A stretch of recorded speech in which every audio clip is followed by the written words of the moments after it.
Olá, bem-vindo às nossas doses diárias de vida celular. E hoje o nosso tema é a dinâmica da vida celular. A célula é uma unidade viva do corpo. Ela não existe só quando nós nos reunimos. O funcionamento da célula é tanto na reunião quanto nos relacionamentos diários entre os discípulos com os não convertidos. Então, quando alguém se dispõe a trabalhar em célula, precisa entender que dentro desse processo há uma dinâmica que precisa acontecer para que a célula seja viva. Não adianta ter uma célula que não tenha vida, porque ela não vai se multiplicar e ela não vai ajudar a compor a estrutura do corpo da igreja. Então, quais são essas dinâmicas que ajudam a fazer com que a célula seja viva e dinâmica? Primeiro é a comunhão. A comunhão pessoal com Deus e a comunhão um com os outros é o amadurecimento na natureza de família e corpo de Cristo. É na prática da vida de discipulado. São as juntas e ligamentos crescendo. E é em célula que crescemos como discípulos de Jesus. Entenda que manter comunhão entre as pessoas é algo complexo. As pessoas pensam de forma diferentes, possuem caráter diferenciados, possuem temperamentos muito complexos, mas o líder que se dispõe a conseguir fazer com que essas pessoas tenham comunhão entre elas, é algo que glorifica e engrandece ao nosso Deus. A célula, ela não pode só acontecer ali no dia da reunião, ela tem que acontecer também fora da reunião, para que a estrutura da célula se mantenha viva.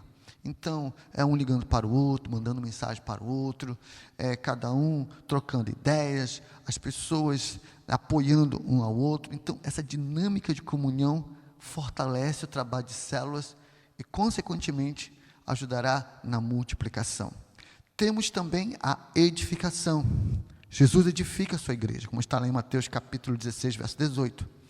Cada pedra viva do templo vai sendo edificada, construída. Cada membro do corpo é aperfeiçoado para edificar outros através do aprendizado e prática da palavra de Deus. Na simplicidade e liberdade dos pequenos grupos ou células, que vamos experimentando essa edificação. Você sabe, ninguém nasce com o conhecimento das coisas de Deus. Ninguém nasce sabendo.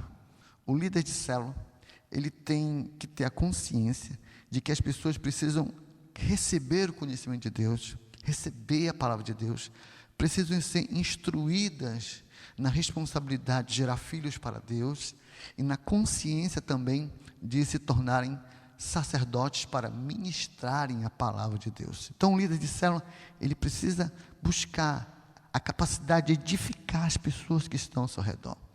E olha como o trabalho de célula é maravilhoso, porque o seu amadurecimento espiritual não está ligado ao quanto você é batizado no Espírito Santo.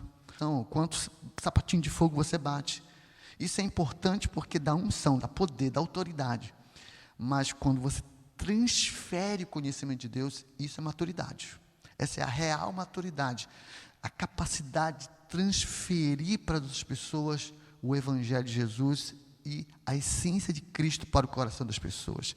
Então, trabalhar em célula nos ajuda no nosso amadurecimento pessoal, como também contribui para o amadurecimento espiritual e crescimento espiritual das outras pessoas que vão estar chegando ao trabalho de células.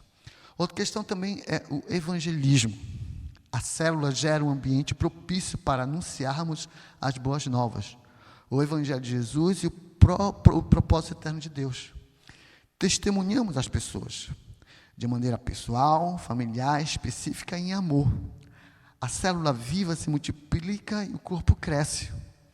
O objetivo final da célula é a multiplicação de discípulos, cumprindo o propósito eterno de Deus e a ordem de Jesus que está lá em Mateus capítulo 28, versos 18 ao 20, Gênesis 1, de 27 ao 28, e também temos lá na carta de Romanos capítulo 8, versos 29, demonstrando para todos nós a responsabilidade maravilhosa que o trabalho de células pode exercer dentro do evangelismo. Entenda que o evangelismo não pode ser uma pedra pesada em nossas costas, mas deve ser algo prazeroso. Mas isso só acontece quando você entende que você precisa gerar filhos para Deus e entende a realidade de se tornar um sacerdote para ministrar na vida de outras pessoas. Então, no cotidiano, você vai tocando em outras vidas, vai ministrando em outras vidas, e depois vai trazendo essas pessoas para dentro do contexto da célula. E mais, tem pessoas que não iriam entrar num templo, mas entram numa célula. Podem, quando recebem um convite para ir à igreja, ao templo, não vão, mas podem ir numa reunião caseira de pessoas ali no momento espiritual. As pessoas têm, mais liberdade para ir num encontro menor do que em grandes templos. Então, a célula tem essa habilidade evangelística muito grande. E por último, temos o serviço. No pequeno grupo, aprendemos a servir uns aos outros como discípulos de Jesus. E, inclusive, servir aos outros que ainda não se converteram. Servimos com os talentos, os dons, com amor, com os bens, com a nossa casa, com os frutos do Espírito. Porque onde estiver 2 ou 3 reunidos em meu nome, ali estou no meio deles. O nosso Senhor Jesus, Ele nos deu o maior exemplo de servo. Ele é o Senhor de todas as coisas, Criador, Deus poderoso, mas quando Ele veio nesse mundo, Ele serviu aos seus discípulos e àqueles que nem sequer conhecia, nem sequer queriam ter um certo relacionamento com Ele, mas Ele serviu a todos. A grande questão é que nós, seres humanos, nós temos um problema sério. O egoísmo, o egocentrismo, o individualismo dessa geração gera em nossos corações uma certa arrogância. E ser servo é um negócio que dói no coração daquele que tem uma mentalidade mundana. E infelizmente isso está alastrado em todos os ambientes da nossa sociedade, essa arrogância. Mas, quando nós entendemos a importância de gerarmos filhos para Deus e a responsabilidade de exercermos o nosso sacerdócio, nós passamos a servir aos outros com os nossos talentos, com as nossas habilidades, principalmente aqueles que entenderam o exemplo de Jesus. Só que há uma questão que eu quero tratar com você aqui, que deve ser avaliada com muita cautela. Entenda que você pode ser uma pessoa muito inteligente, cheia de diplomas, pode ser uma pessoa que tem mestrado, que tem doutorado, você pode ser uma pessoa muito instruída, mas de nada valerá isso para Deus se você não tem disponibilidade. Então, é muito importante que os seus talentos estejam alinhados com disponibilidade. Deus não está muito interessado no quanto você é inteligente, está interessado na sua disponibilidade. Agora, claro, se você se dispõe e tem um currículo bom, melhor ainda. Mas isso não quer dizer que alguém que não tem um currículo bom não seja usado por Deus. Deus usa quem tem disponibilidade. E é nessa dinâmica que Deus vai atuando no trabalho de células.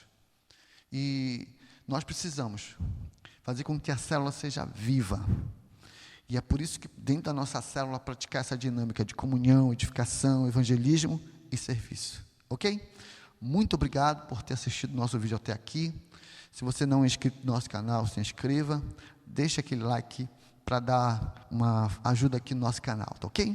Que Deus te abençoe. Até a próxima.